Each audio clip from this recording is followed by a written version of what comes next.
কথা বলবো না। না, কেন? বিয়ের 7 দিন পর স্বার্থপরের মতো নতুন বউকে রেখে চলে গেছে। খুব প্রমিস করছিল 6 মাস পরে আসবো, 1 বছর পরে আসতে। এই 1 বছর কিভাবে থাকবে সেটা কেউ জানে না। প্রত্যেকটা দিন আমি তোমাকে অনেক মিস করছি, আর এখন আসছে আমার সাথে কথা বলবো। তোমার বউ কি রাগ করে থাকবে? হ্যাঁ। কথা বলবে না? না। হ্যালো রাসেল, আমি তোমার বউর জন্য আসছিলাম, এখন আমার বউ তো কথা বলতেছে না, রাগ করে থাকবে। আচ্ছা, কালকের ফ্লাইটের টিকিট? কোথাও যাবো না, তো কোথাও যেতে দেবো না আমি। যাবো না। তোমার জন্য হিজাব, জায়নামাজ, তসবি। ভাইয়া আমারটা কই ভাইয়া? আনছি। তোর ফোন? একটা ভাইয়া আইফোন আনতেন কইলাম না। আইফোন একটু দাম বেশি ওই জায়গায়। আপাতত এটা চালা, পরের বার আমি আইফোন নেব। আমি তো মোবাইল ভাবি মোবাইল আনছে মোবাইল। মামা, এই দইটা আপনার জন্য। মামির জন্য কিছু আনাস না? মামির জন্য শ্যাম্পু নেন আর এই সাবান। ভাইজান এটা কি স্বর্ণের বাক্স? হ্যাঁ, ভাইজান যে কি পাগলামো করে। পাগলামি না, বিয়ের সময় তো কিছুই যেতে দেয় না, খালি নিয়ে এসেছি। এটা তোর ভাবির জন্য মানাবে না? আমার জন্য নিয়ে আইছে একটা ঘড়ি, একটা আতর, আর ওর মামির জন্য আনছে কি একটা শ্যাম্পু আর একটা সাবান। এমন করে কইতাছস কেন? প্রত্যেকবারে তো তখন লেগা কিছু না কিছু নিয়ে আসে। সেই নাও তোমার জিনিস, আমার লাগবো না। কি রে, তোর আবার কি হয়েছে? কি হইছে? যা হবার তা তো আমারই হইছে। ভাইজান এটা কি আনছে? কি এটা তো একখান সুতা কট্টুক আছে এখানে, 2 রত্তিও নাই। জামাইর জন্য আনছে এই যে একখান গেঞ্জি আর একটা ঘড়ি, আবার বক্স ছাড়া। কোন ফুটপাত থেকে কিনে আনছে আল্লাহই জানে। আরে তুই এই কথা কেমনে কইতাছস? তোর বিয়ার সময় কতগুলো টাকা খরচ করছে, তোর হিসাব নাই? আব্বা শোনো, বিয়ের খোটা দিবা না। আব্বা যদি বাচ্চা থাকতো এর থেকে আর বেশি করতো। বিয়ের সময় যে কইছিলা মোটরসাইকেল দিবা, দামি মোটরসাইকেল দেওয়ার কথা, মোটরসাইকেল ধরাই দিছে বাইসাইকেল। আম্মা, ভাইজান বদলাই গেছে। কি কইতাছস সেগুলা? আম্মা আমি যা কইতাছি ঠিকই কইতাছি, আমার কথা না হয় আমি বাদই দিলাম। এই যে তোমার জন্য যেটা আনছে এটা কয় টাকা দাম? তুমি এটা বেচলে 15,000 টাকাও পাইবা না। মায়ের প্রতি কত দরদ। আহারে, আমরা মনে হয় কিছু বুঝি না। বইয়ের গলা খালি দেখছে, মার গলা খালি দেখে নাই, বোনের গলা খালি দেখে নাই। আমি তোমারে এখনো সাবধান করতেছি, তুমি ভাইজান আর ভাবিরা কিন্তু টাইট, তা না হলে একদিন পরে ঘর দিয়ে বাইরে হয়ে যাও না, তখন কিন্তু কিছু করার থাকবে না। ভাবি ভেজা বিড়াল। কি ব্যাপার, পছন্দ হয় না? কি দরকার ছিল এখন এত দামিও ঘর কেন? এই বছর বাড়ির কাজ করলাম, আর আরেকটা বাড়ির কাজ ধরছো। আমাদের বিয়েতেও তো অনেক টাকা খরচ হয়েছে, এত দামিও ঘর নেওয়ার কোনো দরকার ছিল না। তো আমার কি ইচ্ছা করে না আমার বউকে কিছু দিতে? এটা আমার জীবনের সব থেকে দামি উপকার। একটু বড় প্লিজ দেখি। একটু বল না দেখি।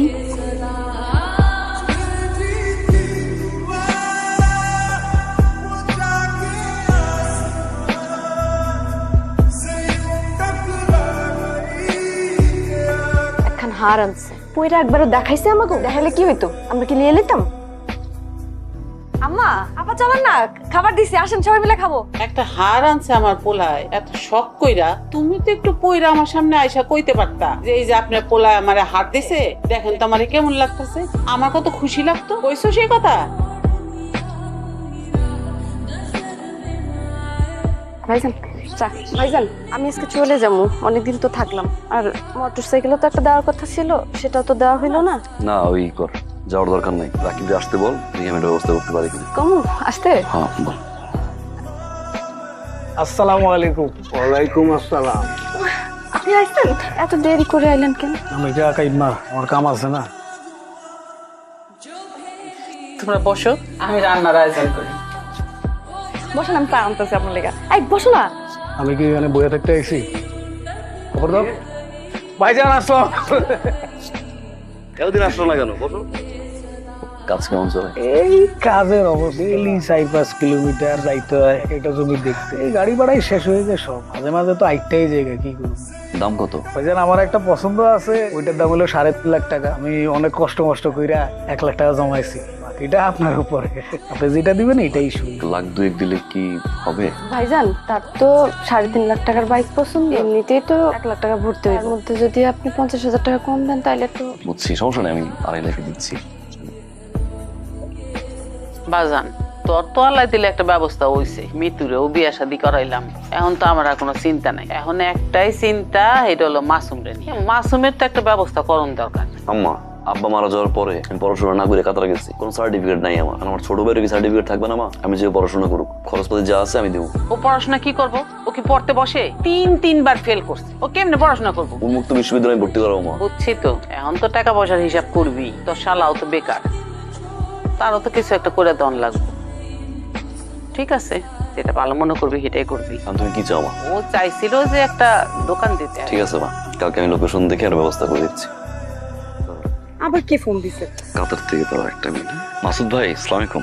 ওয়ালাইকুম আসসালাম। সুমন, আশা করি ভালো আছো। আগামী 3 দিনের মধ্যে তোমাকে কোম্পানিতে জয়েন করতে হবে। 3 দিনের ভিতরে? কি বলেন ভাই, আমি না 3 মাসের ছুটি নিয়ে আসলাম। সব ঠিক আছে, কিন্তু এখন রাশিয়া ইউক্রেন যুদ্ধের কারণে সবার ডবল শিফট করে ডিউটি করতে হচ্ছে। সবার ছুটি ক্যান্সেল হয়ে গেছে। 3 দিনের মধ্যে না আসলে তোমার চাকরি নিয়ে টানাটানি পেতে দ্রুত সম্ভব চলে আসো।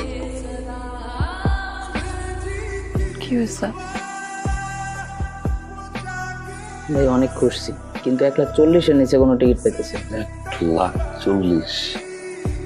তোর সব কথাই তো আমি বুঝলাম রে, কিন্তু আমি কি করুম ক? ভাবছিলাম তোর কাছে যায় কিছু টাকা নিমু, পুকুরে তেলাপিয়া ছাড়। তোর কাছেও নাই, আমার কাছেও নাই, কি যে করি। মামা তাইলে বসি, খাওয়া দাওয়া করে যা। না একটু বাড়িতে যাই, ব্যবস্থাটা করতে হবে না। তুমি এনে ভাইয়া দোকান দিয়ে কি কোনোভাবে লাখখানেক টাকা কি বের করা সম্ভব? এটা কি কইলা ভাইয়া? আমি ভাবছি তোমার 50,000 টাকা চাম, তুমি যে আমার কাছে লাখখানিক টাকা চাও, এটা কি হয় ভাইয়া? আচ্ছা এমনি বাকি রেখে দিস না, আর থাক, তাড়াতাড়ি বাড়ি আয়। এতক্ষণ কইছিলাম, বলছি না সন্ধ্যার পর কোথাও থাকবা না। মাসুম নতুন দোকান দিছে তো, বড় ভাই হিসেবে যাওয়া একটা কর্তব্য। যাও, এবার আমাদের মাফ করে দিও। আচ্ছা শোনো না, তোমার জন্য একটা গিফট আছে। গিফট? হ্যাঁ, চোখ বন্ধ করো না, চোখ বন্ধ করো। আচ্ছা করলাম। এখানে 2 লাখ টাকা আছে, টাকা দিয়ে বেচতে আপনার কাছ থেকে নিচ্ছি। একটা কাজ করলাম, আমি কি যৌতুক নিবো নাকি? যৌতুক নিয়ম মানে আমি আমার বাপের একমাত্র মাইনা, আর আমার বাপের কাছে আমি অধিকার আছে না, আমি চাইতে পারি না? ফ্রেশ হয়ে আসবে, আমি রান্না করে গেলাম। কালকে রাতের 11:30 নি তোমার ফ্লাইট।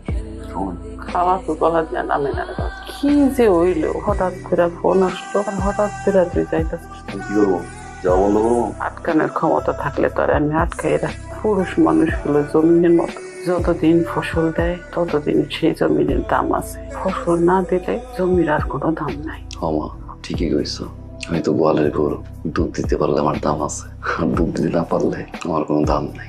মা যাই ভিতরে খাওয়া শেষ করি।